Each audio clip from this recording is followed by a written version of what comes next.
તો રાજકોટમાં પ્રદેશ ડોક્ટર ભરતભાઈ બોઘરા દ્વારા સમૂહ લગ્નનું આયોજન કરવામાં આવ્યું, જેમાં યુનિટી ફાઉન્ડેશન દ્વારા 126 દીકરીઓના સર્વગ્રાહીય સમૂહ લગ્ન, માતા પિતા વિનાની 26 દીકરીઓને કરિયાવરની ભેટ આપી. સૌરાષ્ટ્રના રાજકીય, સામાજિક અને ઔદ્યોગિક અગ્રણીઓ હાજર રહ્યા.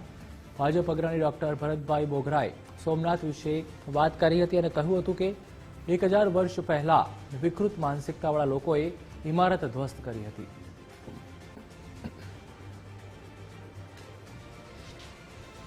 કે 1000 વર્ષ પહેલા જે તે સોમનાથ ઉપર હુમલો થયો મંદિર પર, એ વખતે એ વિકૃત માનસિકતા વાળા લોકોએ ઇમારત કદાચ ધ્વસ્ત કરી છે મંદિરની, પરંતુ સનાતનના આત્માને ખરોચ પહોંચાડી શક્યા નથી. અને એટલા માટે 140 કરોડ દેશની વસ્તીના જેને કહેવાય કે શિર ગણી શકાય, પહેલું જ્યોતિર્લિંગ સોમનાથ દાદાનું, એ સનાતન સંસ્કૃતિનું ગૌરવ છે. અને એ સનાતન સંસ્કૃતિનો ધ્વજ આજે 1000 વર્ષ પછી પણ અખંડ લહેરાતો રહેશે સમગ્ર વિશ્વમાં. તો એક દેશના નાગરિક તરીકે, એક હિન્દુ તરીકે સૌને ગૌરવ થાય એવી ક્ષણ આજે 1000 વર્ષ પૂરા થાય છે. એટલા માટે હું નરેન્દ્રભાઈ મોદી સાહેબને અભિનંદન માનીશ ને આભાર પણ માનીશ.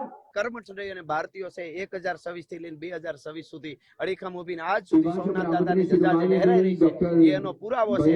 દાદો જય જય મહેશ શંકર જટાલ ગંધર્વ કલંધર ત્રિપુર કાલ ગંધર ગિરીશ જય જય ગિરીશ ગજગી મહાનટ અખિલ ઈશ એવા મહાનટરાજ નું મંદિર ભોળિયા નાથ નું આજ પણ અડીખમ છે.